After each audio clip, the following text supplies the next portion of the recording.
काका आपलं नाव काय आणि गाव काय? गाव जयपाल तुकाराम गणमाळे, राहणार सांगोडेवाडी.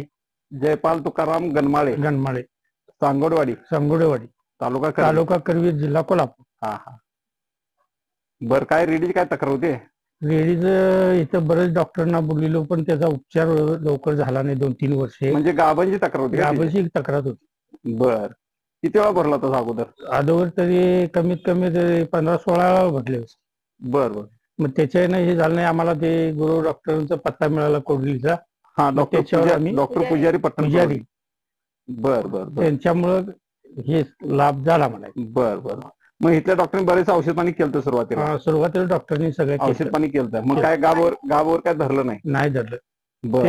ते गाप धरते असंच सांगत होते. पिशवीची काय तक्रार सांगितलीच नाही. बर बर बर बर. हा, तपासून त्यांनी त्याचं म्हणजे हे केलं नाही. हा हा हा. पण काय गाप धरलंच नाही? गाप धरलंच नाही शिव. बर. म्हणता ते आम्हाला दुसऱ्याकडे पत्ता राहिल्यामुळं. हा हा. मग डॉक्टर पुजारी पट्टण कोडली तिने आले, औषध पाणी केले. औषध पाणी केल्यानंतर गाप धरलं काय? होय. आता किती 2 महिन्याची गाप आहे काय? आता 2 महिने झाले. 2 महिन्याची पूर्ण आहे. ठीक आहे. तर किती औषध पाणी केल्यानंतर किती महिन्यानं गाप धरलं काय? तरी 4 महिने लागले की. होय काय? हा हा. 4 महिने आम्हाला त्रास झाला. बरोबर. आपण ते डॉक्टर माने साहेब म्हणून त्यांच्या होमिओपॅथिक गोळ्या दिल्या. हा, शाबू सारख्या होमिओपॅथिक गोळ्या होत्या.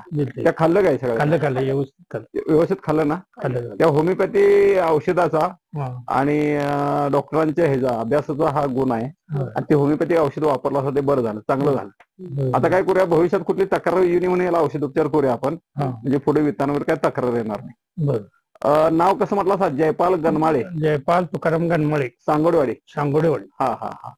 तालुका करवीर, जिल्हा कोल्हापूर. बर बर बर. ठीक आहे. ओके, धन्यवाद.